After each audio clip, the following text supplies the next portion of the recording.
The ship moved slowly through the dark space like a small fish in a very big ocean. It was old and worn, with marks and scratches on its metal body from many years of hard work. The name on its side read Silent Dawn, and it belonged to a man named Kang Taeho. Taeho sat in the captain's chair, his eyes watching the endless stars through the front window. He was not a tall man, but there was something about him that made people nervous. Maybe it was the way he never seemed surprised by anything. Maybe it was the calm look in his dark eyes, like he had seen too much and nothing could scare him anymore. "We have been out here for 3 weeks," said Beak Su-min from behind him. Su-min was the ship's engineer, and he had known Taeho for 15 years. He was a thin man with gray hair and hands that were always dirty with oil. "The fuel is getting low. We need to find something soon or go back." Taeho did not turn around. "We will find something. You always say that. And I am always right." Su-min made a small sound of frustration but said nothing more. He had learned long ago that arguing with Taeho was like arguing with a wall. The wall always one dot in the corner of the control room. A young woman was sleeping in her chair. Her name was Yoon Hana, and she was the pilot. She was only 23 years old, much younger than the two men. She had joined their crew 6 months ago, and she was still learning many things about life in deep space. The ship continued its slow journey through the darkness. They were in a part of space called the Outer Rim, far from Earth and far from any help. Out here, there were no laws, no governments, no rescue teams. If you got into trouble, you had to save yourself. That was why Taeho liked it here. Suddenly, a soft beeping sound came from the control panel. Taeho leaned forward and looked at the screen. His eyes became sharp and focused. "What is it?" Su-min asked, walking closer. "A signal," Taeho said quietly. "A distress signal." Hana woke up at the sound of their voices. She rubbed her eyes and looked around. "What is happening?" "Someone is calling for help," Taeho said. He pressed some buttons and the screen showed more information. His face did not change, but his fingers stopped moving for a moment. "The ship is big, very big. And the design. I have never seen anything like this." Su-min looked at the screen and his face became pale. "That is not a human ship." "No," Taeho agreed. "It is not." They all knew what this meant. Humans had been traveling through space for 200 years now. They had found signs of other intelligent life, old ruins and strange signals, but they had never met another living species face to face. There were stories, of course. Traders and travelers told tales of powerful empires that ruled distant parts of the galaxy.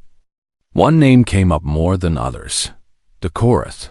The stories said the Korath were giants, warriors, conquerors. They took what they wanted and destroyed what they did not need. Every species they met either became their slaves or became extinct. "We should go," Su-min said, his voice tight with fear. "We should turn around right now and go as far away as possible." Hana nodded quickly. "I agree.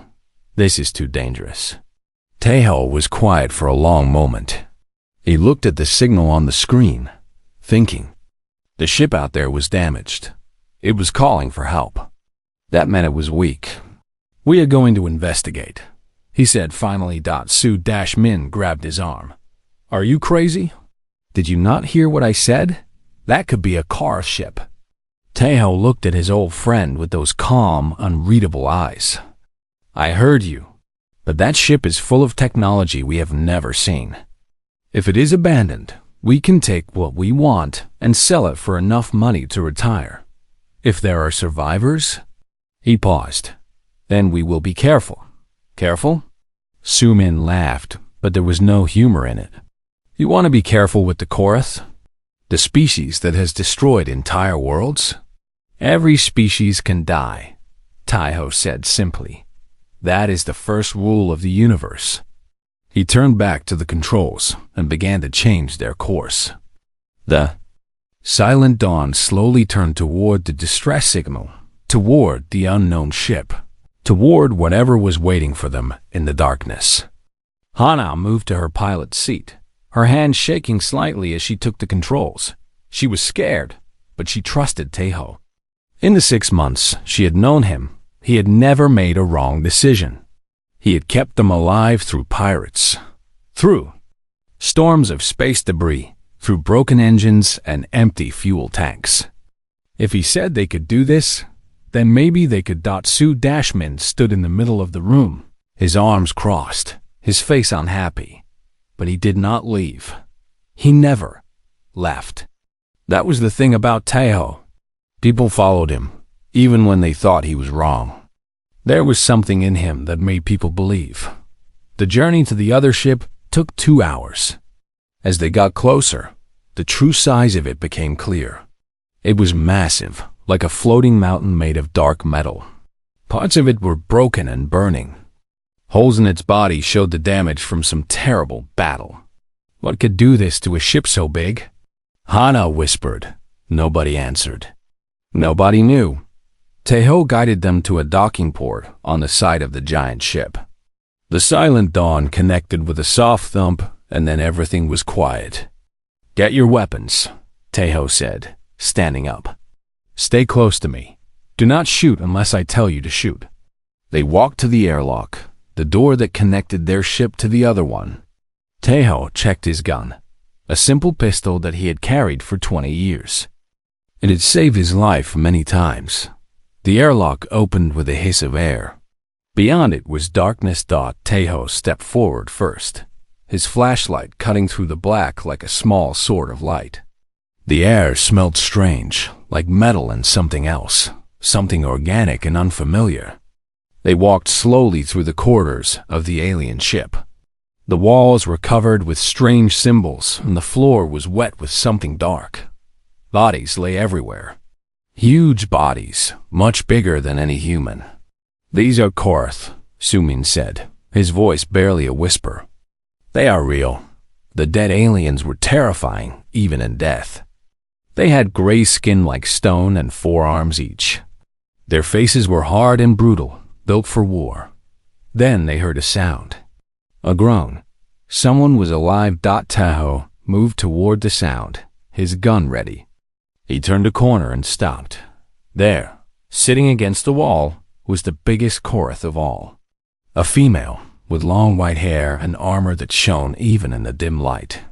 She was wounded, bleeding from several cuts, but her eyes were open and full of fire. She looked at Taeho, and Taeho looked at her. The universe would never be the same. The Korath female pushed herself up from the floor, using the wall for support. Even wounded, she was terrifying. She stood over 7 feet tall, her gray skin covered with scars from many battles. Her 4 arms moved with deadly grace as she reached for the sword at her side. Taeho did not move. He kept his gun pointed at her, his face calm and still. Behind him, Hana made a small sound of fear. Sumin took a step backward. But Taeho stood like a statue, watching the alien warrior with quiet eyes. Small creatures, the Korath female said. Her voice was deep and rough, like stones grinding together. She spoke in a language that their translation devices could understand, though her words carried an accent that made them sound like threats. What species are you? We are human, Taeho said. From Earth. The Korath female tilted her head, studying him like a predator studying prey. I have not heard of your kind. You must be from a weak world, a forgotten corner of the galaxy. She pulled her sword free from its holder. The blade was long and curved, made of some dark metal that seemed to drink the light. I am Vena, princess of the Korath Empire, daughter of High Commander Torek. In my culture, lesser species must kneel before noble blood. She took a step toward Taeho, her wounded body somehow still powerful and dangerous. Kneel, she commanded. Taeho did not kneel. He did not even blink. Vena's eyes widened with anger. In all her years of conquest, no creature had ever refused this command. Every species in the galaxy knew to fear the Korath. Every species knew their place. "I will say this only once more, small creature," Venna growled, raising her sword until the tip touched Tejo's throat. A tiny drop of blood appeared where the blade pressed against his skin. "I will kill you, human, if you do not kneel." The words echoed in the dark corridor. Hana reached for her gun, her heart beating so fast she could barely breathe. Su-min closed his eyes, certain that his old friend was about to die. But Tejo did something nobody expected. He smiled. It was not a big smile, just a small curve of his lips, but it changed everything. His eyes met Venna's eyes without any fear, without any submission. He looked at her the same way he would look at a storm or a mountain. Dangerous, yes, but not impossible. "You can try," he said quietly. Venna froze. For the first time in her life, she did not know what to do. She had threatened thousands of beings across dozens of worlds. They always knelt. They always begged. They always showed fear in their eyes and weakness in their bodies. This human showed nothing. His heartbeat was steady. His hands were calm. He stood before her like an equal, like a warrior, like someone who had faced death many times and no longer cared. "You are either very brave or very stupid," Venna said slowly. "Maybe both," Tejo replied. For a long moment, they stood there, the alien princess and the human salvager, caught in a silent battle of wills. The sword stayed at Tejo's throat. The gun stayed in his hand. Neither of them moved. Then a sound broke the silence. A deep, rumbling alarm that came from somewhere deep inside the ship. Red lights began to flash on the walls. The floor shook beneath their feet. Venna turned her head, her eyes sharp with recognition. "No," she whispered. "They have found us again." "Who?" Tejo asked. Before Venna could answer, more Korath appeared from the shadows. 5 soldiers, all of them wounded, but still alive. They moved to stand behind their princess, forming a protective wall. One of them, an older male with a missing arm, spoke quickly in their language. Venna's face became hard. She turned back to Tejo, and for the first time, he saw something other than pride in her eyes. He saw worry. "The Hollows," she said. "They are the ones who attacked our ship. They are parasites that eat all living things. We've been running from them for 3 days, but they always find us." She looked at Tejo's small gun and made a sound of disgust. "Your weapons will be useless against them." "Maybe," Tejo said. "Maybe not." Su-min stepped forward, his fear temporarily replaced by curiosity. "What are Hollows exactly? Some kind of creature?" Venna nodded grimly. "They are machines and flesh combined. They have no mind, no soul, only hunger. When they catch you, they crawl inside your body and take control. Your friends become your enemies. Your family becomes your death." Hana felt sick. "That is horrible." "That is reality," Venna said coldly. "The universe is not kind, little one." The alarms grew louder. Through the walls, they could hear sounds, scratching, clicking, the movement of many legs on metal floors. "We need to leave," Su-min said urgently. "We need to get back to our ship right now." But Venna shook her head. "Your ship is too small, too slow. The Hollows will catch you in minutes." She paused, seeming to consider something. Her pride fought against her survival instinct, and survival won. "There is an escape vessel in the lower section of our ship. It is fast enough to outrun them, but we cannot reach it alone. We are too few, too weak." Tejo understood what she was saying. "You want us to help you?" Venna's jaw tightened. The words clearly tasted bitter in her mouth. "I am offering you a chance to live. Together we might reach the escape vessel. Alone, we will all die. And what happens after?" Taeho asked. If we survive, will you still want me to kneel? Venna looked at him for a long moment. The scratching sounds were getting louder, closer. She could hear the hollows moving through the corridors, hunting for them. If we survive, she said finally, I will reconsider my opinion of your species. It was not a promise of friendship. It was barely even a promise of safety. But it was the best offer they were going to get. Taeho lowered his gun. Then we worked together. But I give the orders. Venna's eyes flashed with anger. You dare to command me? I am a princess of the... You are a wounded warrior on a dying ship, Taeho interrupted. I am a man who has survived impossible situations for 20 years. You can follow me and live, or you can lead and die. Choose now. The scratching was very close now. In seconds, the hollows would find them. Venna looked at her soldiers. They were loyal, but they were barely standing. They looked back at her, waiting for her decision. She turned to Taeho and spoke through gritted teeth. Fine, for now, human. But do not think this makes us equals. Taeho did not argue. He simply turned and began to move down the corridor, his gun raised and ready. Stay close, he said to everyone. Stay quiet. And if you see something that looks wrong, shoot it immediately. They followed him into the darkness. The Korath princess and her soldiers walking behind a human who was half their size, but twice their calm dot above them. The scratching sounds multiplied. The hollows were coming. The hunt was beginning. And somewhere deep inside the ship, something ancient and hungry began to wake up. Taeho led them forward without hesitation. He did not know what the hollows looked like. He did not know how to kill them. But he knew one thing for certain. He was not going to die on this ship. Not today. Not ever. He had made a promise to himself long ago on a battlefield back on Earth, surrounded by the bodies of his friends. He had promised that he would keep living, no matter what the universe threw at him. And Kang Taeho always kept his promises.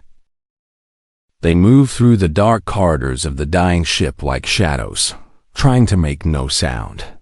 Taeho was in front, his flashlight cutting through the blackness. Behind him came Hana and Sumin, their faces pale with fear. And behind them walked Venna and her 5 remaining soldiers, their 4-armed bodies filling the narrow passages. The scratching sounds were everywhere now.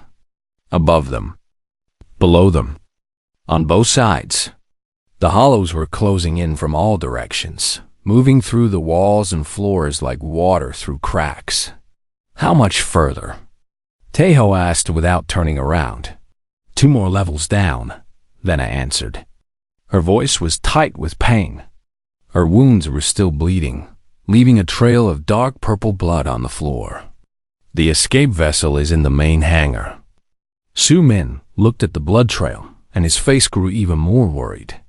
They can follow that. They can follow her blood right to us. I know, Venna said coldly, but I cannot stop bleeding. This is the reality we face. They reached a stairway and began to descend. The steps were huge, designed for Korath bodies. The humans had to jump down each one while the aliens walked normally. Suddenly, Hana stopped. Did you hear that? Everyone froze. In the silence, they could hear something breathing. Something big. Something close. Then the wall next to them exploded. A creature came through the metal like it was paper. It was horrible beyond words. Its body was a mix of machine parts and rotting flesh, with dozens of legs and a face that might have once been Korath. Its mouth opened and a sound came out, half scream and half mechanical grinding. Venna's soldiers moved instantly, their training taking over. 2 of them charged forward with their swords, while the others fell back to protect their princess. But the hollow was fast. Too fast. Its legs struck like spears, piercing one soldier through the chest. Another slash cut a second soldier in half. In just 3 seconds, 2 Korath warriors were dead. Fall back, Teho shouted. "Do not fight it directly." Vena ignored him. Her pride would not let her run. She raised her sword and charged at the creature, screaming a war cry that echoed through the ship.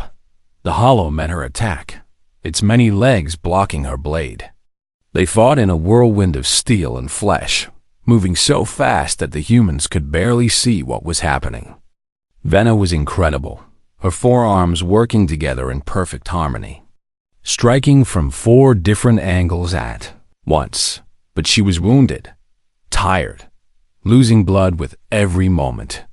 The hollow found an opening and struck. One of its legs pierced through Vena's shoulder, pinning her against the wall. She screamed in pain and dropped her sword. "No!" Hana raised her gun and fired. The bullets hit the hollow, but did nothing. They bounced off its metal parts like rain on stone. Teho watched for one more second, his mind racing. Then he saw what he needed. Above the creature, there was a broken pipe leaking some kind of gas. The gas was making the air shimmer with heat. He grabbed Su Min's welding torch from his belt and threw it at the pipe. "Everyone get down," he shouted. The torch hit the pipe and the gas ignited. A massive explosion of fire filled the corridor, covering the hollow completely. The creature made a terrible sound as the flames ate into its organic parts. It dropped Vena and stumbled backward, burning. But it was not dead. Even on fire, it tried to attack again. Teho was already moving. He ran toward the creature, grabbing Vena's dropped sword from the floor. The blade was heavy, much heavier than any human weapon, but Teho had trained with many kinds of swords back on Earth. He jumped onto the hollow's back, finding the places where flesh met machine. That was where it was weak. He drove the sword down into the creature's spine, twisting the blade as hard as he could. The hollow screamed one final time and collapsed. Teho jumped off its back and landed on his feet, breathing hard. His hands were burned from the heat, but he ignored the pain. Vena stared at him from the floor, her eyes wide with shock. This small human, this fragile creature, had just killed a hollow by himself. He had done what 2 trained Kara soldiers could not do. How? She whispered. Te-Ho gave her sword back. "Everything has a weak point. You just need to find it." He helped her stand up, putting her arm around his shoulders to support her weight. She was much bigger than him, but he carried her without complaint. "We need to keep moving," he said. "There will be more of them." He was right.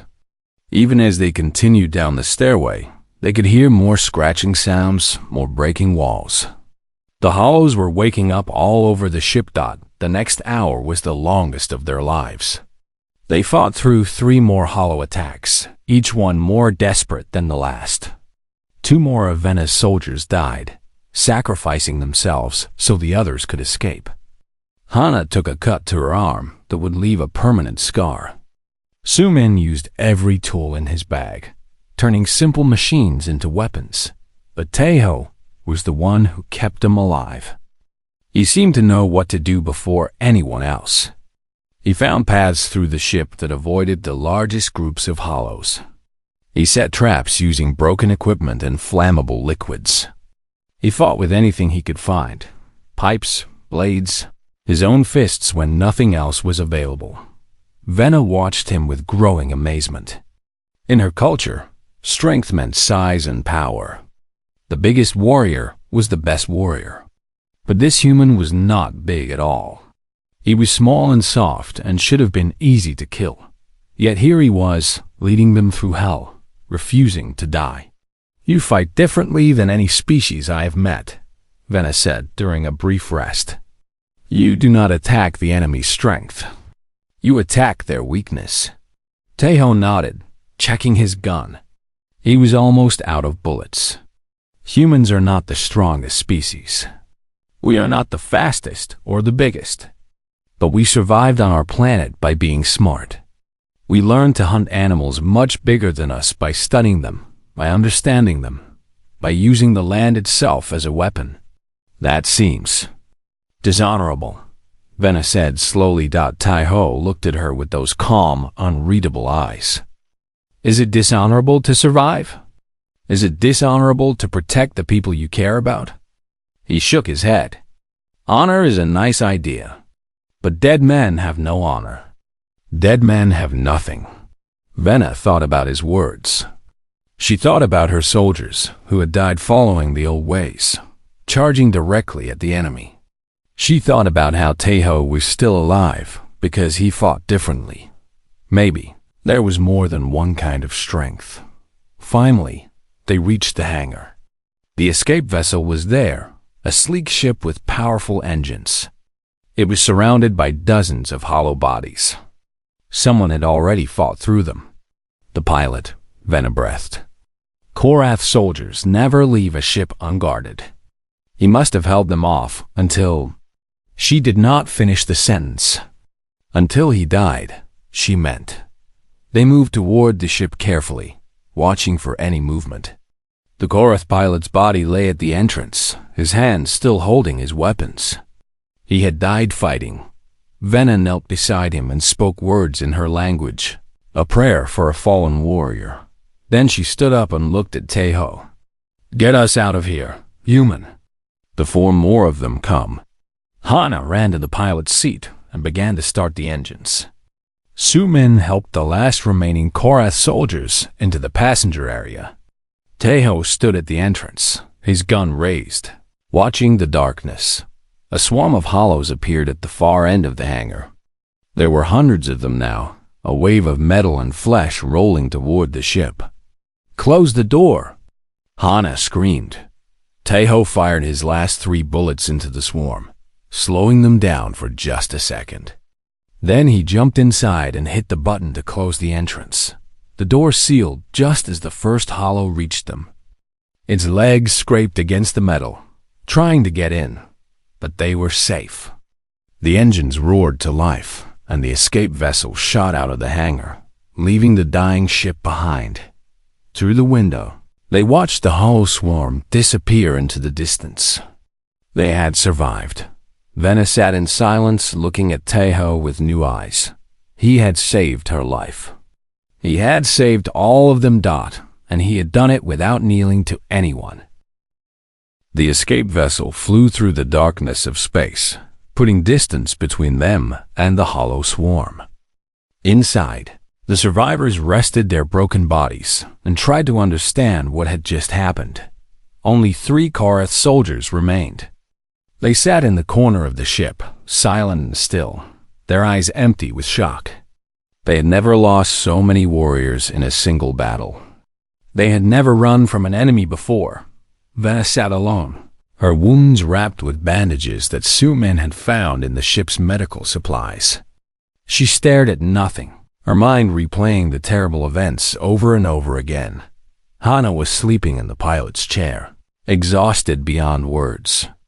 Su-Min sat nearby, working on his tablet, trying to figure out where they were and how to get back to human space. Tai-Ho sat by the window, looking out at the stars. His hands were wrapped in white cloth, covering the burns he had received from the explosion. He did not seem to notice the pain. After a long silence, Venna stood up and walked toward him. Her steps were slow and careful, her wounded body struggling with each movement. She sat down next to him, close enough to talk, but far enough to show respect. I need to understand something, she said quietly. Tai-Ho did not turn from the window. Ask. Venna chose her words carefully. My people have conquered hundreds of worlds. We have met thousands of species. Some were strong, some were weak, but all of them shared one thing. They feared death. When we threatened them, they knelt. When we attacked them, they ran. She paused. But you did not kneel. You did not run. Even when I held my blade to your throat, you showed no fear. Tai-Ho finally looked at her. His dark eyes held no anger, no pride, just a deep and quiet calm. I was afraid, he said simply. Venna frowned. I did not see any fear in you. That is because I have learned to hide it. Tai-Ho turned back to the window. Fear is natural. Every creature feels it. But fear becomes a problem when it controls you. When I was young, I let fear control me. I made mistakes. People died. His voice became soft. I promised myself that would never happen again. Venna was quiet for a moment, thinking about his words. You speak of learning, of promises. But how does a species like yours, so small and fragile, learn to face death without running? Tejo smiled slightly. It was not a happy smile. Do you want to hear about my people? Venna nodded. I want to understand. Tejo took a deep breath and began to speak. Humans are from a planet called Earth. It is a beautiful world, full of water and green plants and millions of different creatures. When we first appeared, we were not the strongest animals there. We were not the fastest. We had no claws, no fangs, no armor. Many predators wanted to eat us. How did you survive? Venna asked. We adapted, Tejo said. We could not fight the big animals directly, so we learned to hunt them differently. We would follow an animal for hours, sometimes days, never stopping, never resting. The animal would run, but we would keep walking after it. Eventually, the animal would become too tired to move, and then we would kill it. He looked at Venna. We call this persistence hunting. It taught us the most important lesson. If you never give up, you will eventually win. Venna's eyes widened slightly. You exhausted your prey. Yes, and this idea became part of who we are. Humans do not know how to quit. We fall down, and we get back up. We lose, and we try again. We face impossible situations, and we find a way through. Tejo shook his head slowly. It is not always a good thing. Sometimes our stubbornness causes great suffering. But it also means that we can survive things that should kill us. Then I thought about the escape from the Korath ship. The humans had been outmatched in every way, but they had kept moving, kept fighting, kept refusing to die. Tell me about yourself, she said. How did you become this? Tejo was quiet for a long time. When he spoke again, his voice was even softer. I was a soldier once. In my country, there is a saying, after the rain, the ground hardens. It means that suffering makes you stronger. My country has known much suffering. We have been invaded many times throughout our history. Larger, more powerful nations tried to destroy us. But we survived. We always survived. Your country sounds like a small species surrounded by large empires, Venna observed. Yes, that is a good comparison. Tejo nodded. I was born during a time of peace, but I chose to become a soldier. I joined a special group that did the most dangerous missions. We went into places where normal soldiers could not go. We did things that normal soldiers could not do. He paused. They called me the Ghost because I was very good at staying alive when I should have died. And now you are a salvager? A collector of broken ships? Venna's voice held a hint of confusion. Why would a great warrior do such work? Tejo closed his eyes. Because I grew tired of war. I grew tired of killing. I saw too many friends die. I saw too much blood. One day, I decided that I was done. I took my ship and left everything behind. He opened his eyes and looked at the stars. Out here, in the empty spaces between worlds, I can be alone. I can be at peace. But you still fight, Venna said. When the Hollows attacked, you fought like a true warrior. I fight when I must, Tejo agreed. But I do not enjoy it. Every time I kill, I lose a small piece of my soul. That is the cost of violence. The Korath may not understand this, but humans feel the weight of every death. Venna was silent for a long moment. In her culture, fighting was glorious. Killing was honorable. The more enemies you destroyed, the greater your status became. She had never thought about the cost of violence before. We are very different, she said finally. Yes, Tejo agreed. But different is not always bad. Different can be strong in ways that same cannot be. Su-min looked up from his tablet and called out. I found our location. We are near a moon at the edge of Korath space. It is uninhabited, but it should be safe to land and repair the ship. Tejo nodded. Good. We need to rest and plan our next move. But Hana, who had woken up during their conversation, was looking at her screens with a worried expression. We might have a problem. The moon. It is not as empty as we thought. What do you mean? Venna asked sharply. Hana's face was pale. I am detecting biological signals. Thousands of them. Maybe millions. She looked up at the others with fear in her eyes. I think we just found where the hollows come from. Everyone looked out the window. In the distance, a small gray moon floated in space. From this distance, it looked peaceful, but they all knew that death was waiting for them there. Tae-ho stood up slowly, his face calm as always. Then we will not land, he said. We will find another way. Our fuel is almost empty, Hana said quietly. We have no choice. Tejo looked at the moon for a long moment. Then he turned to face the others. I have survived impossible things before, he said. We will survive this too. Together. Venna looked at him, this small human who refused to accept defeat. For the first time in her life, she believed someone other than herself. The escape vessel shook violently as it entered the moon's thin atmosphere. Warning lights flashed red across every screen. The engines coughed and died, their fuel finally gone. Hold on to something. Hana screamed, fighting with the controls. The ship fell like a stone, dropping toward the gray surface of the moon. Hana pulled every trick she knew, using the last drops of power to slow their descent. The ground rushed up toward them, closer and closer. They hit with a tremendous crash. Metal screamed and bent. Bodies were thrown against walls.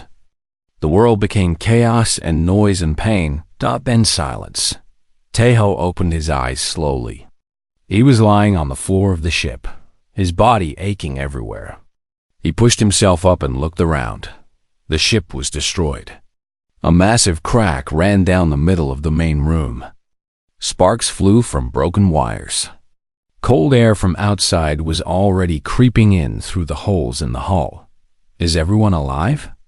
He called out. Groans answered him.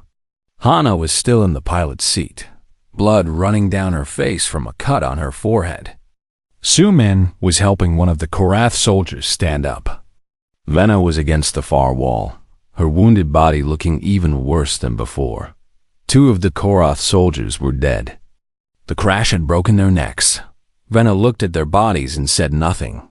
There were no words left for grief.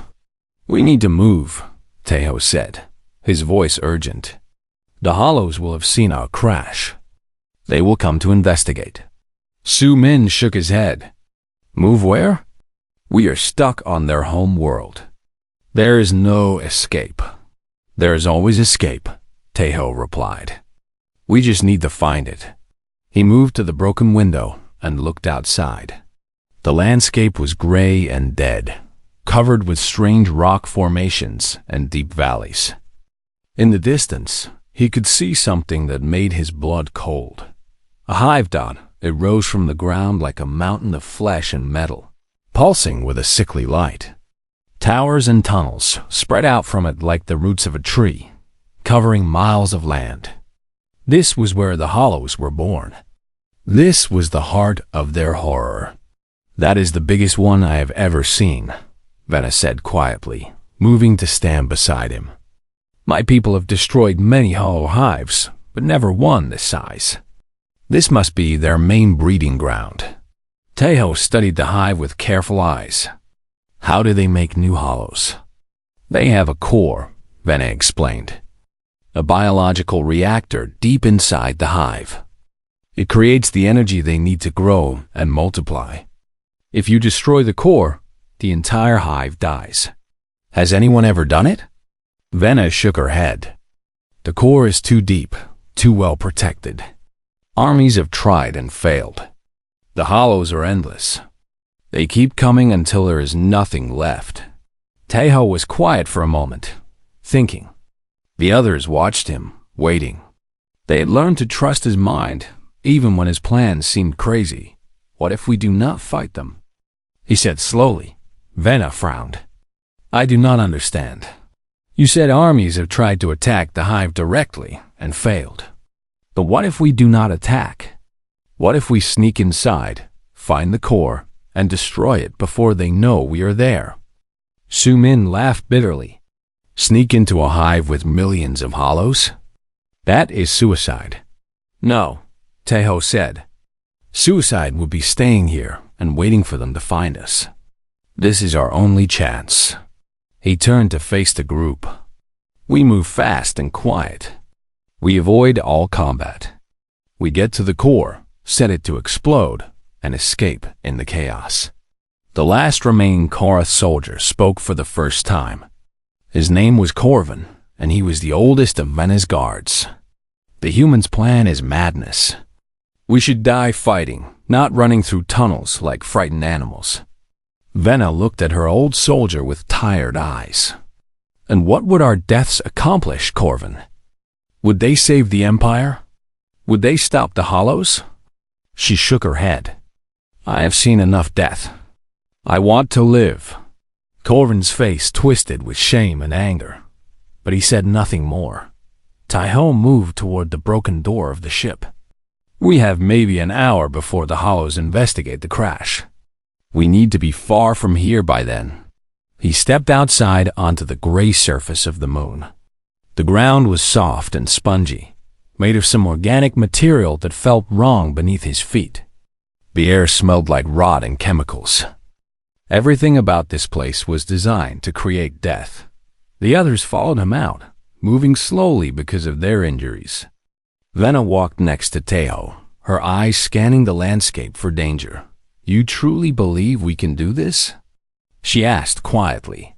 I believe we have to try, Tejo replied. Belief is powerful. It is the difference between giving up and pushing forward. My people do not believe in much, Venna admitted. We believe in strength, in power, in taking what we want. She paused. But those beliefs did not save my ship. They did not save my soldiers. Tejo looked at her. Maybe you need new beliefs. They moved across the dead landscape toward the hive, a small group of broken warriors walking into the mouth of hell. The towers grew larger as they approached, blocking out the stars. The pulsing light grew brighter. The smell grew worse. Su Dashmin found a tunnel entrance half hidden behind a rock formation. It was smaller than the main gates, probably used by minor hollows to move in and out. Perfect for sneaking. This will take us inside, he said, studying his tablet. But I cannot map what is in there. We will be blind. Then, we trust our eyes, Tejo said. And we stay quiet. They entered the tunnel one by one. The walls were made of the same organic material as the ground, warm and slightly wet to the touch. Strange sounds echoed from deeper inside, clicking, breathing, the movement of many legs. Hana walked close behind Tejo, her gun ready. Her hands were shaking, but she did not stop. She remembered what Tejo had said about fear. It was natural. It was normal. The important thing was not to let it control you. Corvin was at the back of the group, protecting their rear. His hatred of this plan was clear on his face, but his loyalty to Venna was stronger than his pride. They moved deeper into the hive, passing through tunnels that twisted and turned in all directions. Sometimes they heard hollows moving nearby and had to press themselves against the walls, holding their breath until the sounds passed. Once, they came to a large chamber filled with sleeping hollows. Hundreds of them, hanging from the ceiling like horrible fruits on a tree. Tejo led them around the edge of the room, moving so slowly that it took 20 minutes to cross. Nobody made a sound. Nobody breathed too loudly. They were ghosts in a house of nightmares. After hours of walking, they finally saw it. The core dot. It was a massive sphere of pulsing flesh and metal, floating in the center of a huge underground cavern. Energy crackled around it like lightning. Pipes and tubes connected it to the walls, carrying its power to every part of the hive. Sue Dashman studied it with wide eyes. It is beautiful in a horrible way. How do we destroy it? Tejo asked. Sue Dashman thought for a moment. If I can reach those control points on the side, I can overload the energy output. The core will become unstable and explode. He paused. But we will have maybe 2 minutes to escape. Maybe less. Tejo looked at the core, then at the tunnels they had come through. 2 minutes was not much time. Can we make it? Hana asked.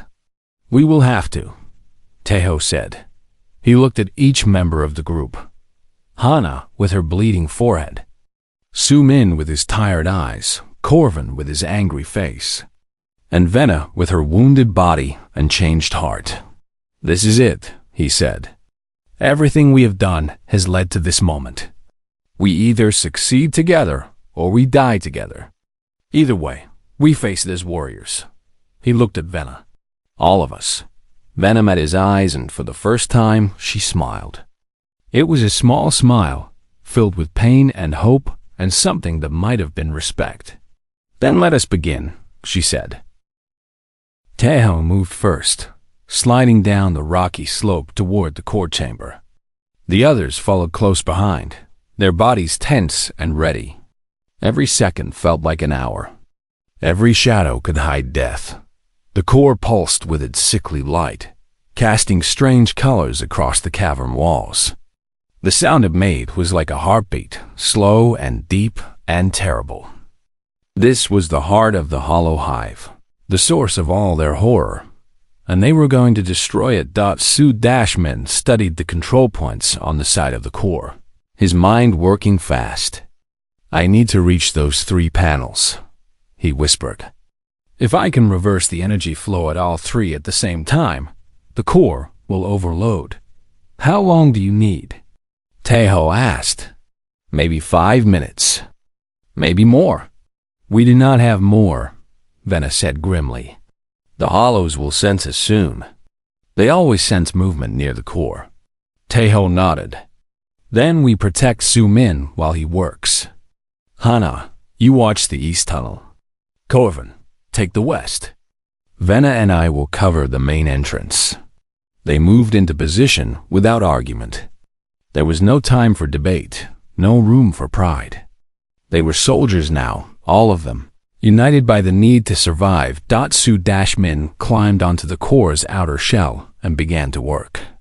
His fingers moved across the strange controls, trying to understand their design. The technology was unlike anything he had ever seen, a mix of organic parts and advanced machinery. But he had spent his whole life learning about machines. He would figure this out. Minutes passed. The heartbeat of the core continued, loud and steady. Tejo watched the main tunnel, his burned hands gripping his gun. The pain was constant now, but he ignored it. Pain was just information. It told him he was still alive. Then he heard it. The scratching, the clicking, the sound of many legs moving through the tunnels. They are coming, he said calmly. From the darkness of the main tunnel, eyes appeared. Dozens of them, then hundreds. The hollows had woken up. They knew something was wrong.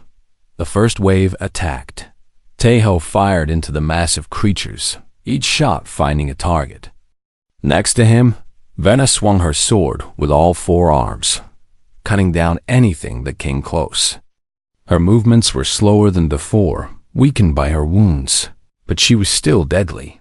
From the other tunnels, more hollows poured in. Hana fired her gun until it was empty, then switched to a knife she had found on the crashed ship. Corvin fought like a demon, his honor finally satisfied by open combat. He killed and killed, but they kept coming. Zoom in, Taeho shouted. How much longer? 2 more panels. Sumin shouted back. His hands were shaking, but he kept working. The second panel clicked into place. 1 more to go.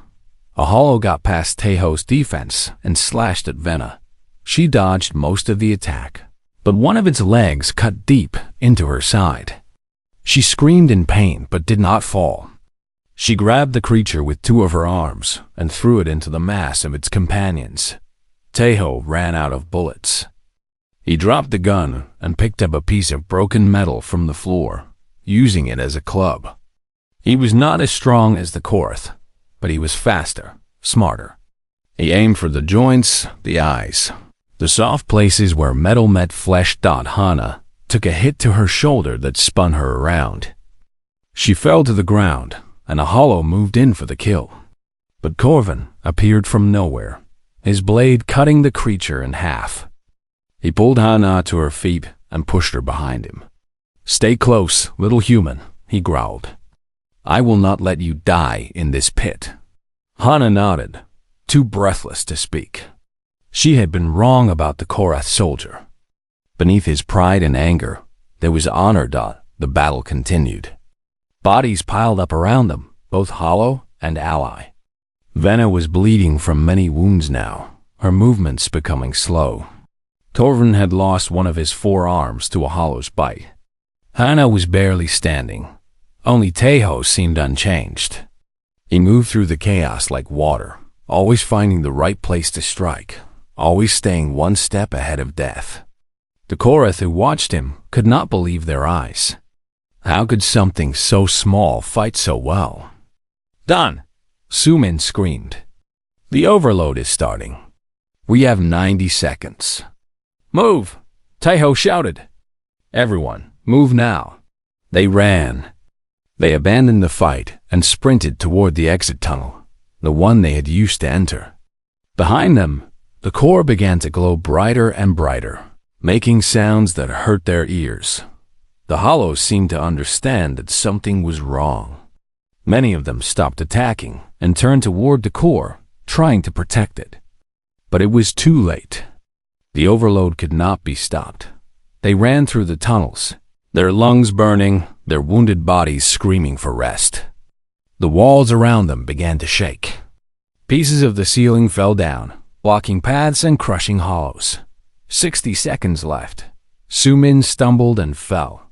His old legs could not keep up with the others. Hana tried to help him, but she was too weak herself. Corvin appeared behind them. Without a word, he grabbed Sumin and threw the engineer over his shoulder. Then he grabbed Hana with his remaining arm and carried them both. Run! He roared at Vena and Taeho. I will bring them. 30 seconds left. The tunnel ahead was blocked by fallen rocks. No way through. They were trapped. Vena looked at the rocks and her face became hard with determination. She drew back all 4 of her fists and struck the obstacle with all her remaining strength. Stone cracked and shifted. She hit again and again, each blow breaking her knuckles, shattering her bones. The rocks fell away. A hole appeared, showing the gray sky of the moon outside. Go! Vena screamed. Taeho grabbed her arm. Not without you. 10 seconds left. Vena looked at him with those strange alien eyes. In that moment, she understood something important. This human cared about her. Not as a princess, not as a warrior, but as a person. He would rather die than leave her behind. She grabbed him with 2 of her arms and ran. 5 seconds. They dove through the hole and landed on the gray ground outside. Corvin was right behind them, still carrying Sumin and Hana. They rolled away from the tunnel entrance, covering their heads. 0. The core exploded. The entire hive shook like a living thing in pain. Fire erupted from every tunnel, every opening, every crack in the ground. The towers collapsed one by one, falling like dead trees. The pulsing light died, replaced by flames and destruction. The explosion went on for what felt like forever. The ground heaved beneath them. The air filled with smoke and screaming metal. Then, slowly, silence returned. Taeho lifted his head and looked around. The hive was gone. Where it had once stood, there was only fire and ruin. The hollows that had survived the explosion were dying now, their bodies shutting down without the energy from the core. They had done it. They had actually done it. He looked at the others. Su-min was unconscious, but alive. Hana was crying quietly, her body shaking with relief and exhaustion. Corvin was sitting on the ground, staring at the destruction with empty eyes, and Venna was looking at Taeho. "You could have left me," she said. "At the end, you could have escaped without me." "No," Taeho said simply. "I could not. Why?" Taeho thought about the question for a moment. "Because that is not how humans do things. We do not leave people behind. Not our enemies. Not our friends. Not anyone." Venna was quiet. In her culture, weakness was abandoned. The wounded were left to die so the strong could survive. It was practical. It was logical, but it was wrong. She understood that now. She understood many things now. "Thank you," she said quietly. It was the first time she had ever thanked anyone outside her own family. Taeho nodded and looked up at the stars. Somewhere out there, a Korath fleet was probably searching for their princess. Somewhere out there, human space waited with its wars and its peace. For now, they were stuck on a dead moon with no ship and no fuel, but they were alive. And as long as they were alive, there was hope. Taeho smiled his small, quiet smile. They would find a way. They always did. 3 days passed on the dead moon. They found shelter in a cave near the destroyed hive, using pieces of wreckage to build walls and keep out the cold. Su-min repaired a damaged communication device from the crashed ship, and Venna used it to send a signal to her people. Now they waited. Taeho spent most of his time sitting at the cave entrance, watching the sky. His burns were healing slowly, the skin red and tender. He did not complain. He had survived worse. Hana recovered her strength faster than expected. "Young bodies heal quickly," Su-min said. She practiced with her knife, preparing for whatever came next. The fear was still there, deep in her chest, but it was smaller now. She had faced the worst the universe could offer and survived. That changed a person. Corvin barely spoke. He sat in the corner of the cave, his missing arm a constant reminder of the battle. Sometimes he watched Taeho with strange eyes, as if trying to solve a puzzle that made no sense. Venna spent her time talking with Taeho. Long conversations about their different worlds, their different beliefs, their different ways of living. She asked endless questions about humanity, and he answered them all honestly. "You truly have no empire?" she asked one night. "No great fleet that conquers other worlds?" "We have fought many wars," Taeho said, "but they were mostly against ourselves. Humans are very good at killing other humans. We have not conquered other species because we spent so long trying to conquer each other." Venna shook her head in wonder. "That seems very wasteful." "It was. It is." Toho looked at his hands, the burned skin pale in the starlight. "But we are learning. Slowly. Every generation is a little better than the one before. That is the hope, anyway." "And you think your species can change?" "I think any species can change," Taeho said. "Including yours." Venna was quiet for a long moment. The old Venna would have been angry at such a suggestion. The Korath were perfect. The Korath needed no change.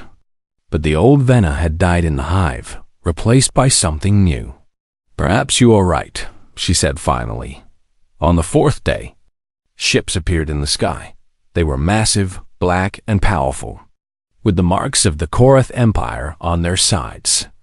Dozens of them, filling the sky like dark clouds. A rescue fleet had arrived. The survivors walked out of the cave, and stood in the open, watching the ships descend.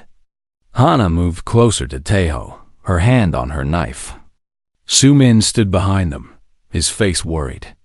Corvin straightened his back and tried to look strong despite his wounds. Venna walked forward alone. The largest ship landed first. Its door opened and soldiers poured out, hundreds of them, their weapons ready. They formed a perfect line around the survivors, their faces hard and suspicious. Then High Commander Torek emerged. He was huge, even by Korath standards, with shoulders as wide as a doorway and arms thick with muscle. His skin was darker than Venna's, marked with the scars of countless battles. He wore armor that shone like black glass, and his eyes burned with fierce intelligence. He looked at his daughter first. He saw her wounds, her torn armor, her exhausted face. His expression did not change, but something shifted in his eyes. Then he looked at the humans. His lip curled with disgust. What is this? Vermin from some forgotten world? He turned to his soldiers. Kill them? No. Venna stepped between her father and the humans. You will not touch them. Torek's face darkened with anger. You dare to defy me? Your father? Your commander? I dare to tell the truth, Venna said, her voice strong despite her pain. These humans saved my life. They fought beside me when my own warriors fell. They destroyed a hollow hive our fleets could not destroy. She looked at her father with eyes that held no fear. They are not vermin. They are warriors. Torek stared at her for a long moment. The soldiers waited, unsure what to do. The tension in the air was thick enough to cut. You have always been stubborn, Torek said finally. Even as a child. You never listened. I listened, Venna replied. But I also learned to think for myself. Isn't that what you taught me? Torek made a sound that might have been a laugh. He looked at the humans again, his eyes studying them one by one. He paused on Teho the longest. You are their leader? He asked. I am, Teho said. He did not bow. He did not kneel. He met the High Commander's gaze like an equal. My daughter says you are a warrior. She says you killed hollows that would have killed her. Torek took a step closer, towering over the human. Why should I believe this? Teho shrugged. You can believe it or not. It does not change what happened. Several soldiers gasped at his casual tone. Nobody spoke to High Commander Torek this way. Nobody. But Torek did not attack. He studied Teho's face, looking for something. Fear, perhaps. Or weakness. Or the lies that lesser creatures always told when facing power. He found none of these things. He found only calm, quiet strength. Interesting, Torek said softly. Venna stepped forward. I wish to declare these humans as Korath bound. Warriors of equal honor, protected under my personal oath. Silence filled the air. Even the wind seemed to stop. Korath bound was the highest honor that could be given to an outsider. It meant they were no longer prey, no longer slaves, no longer lesser. It meant they were equals in the eyes of the Empire.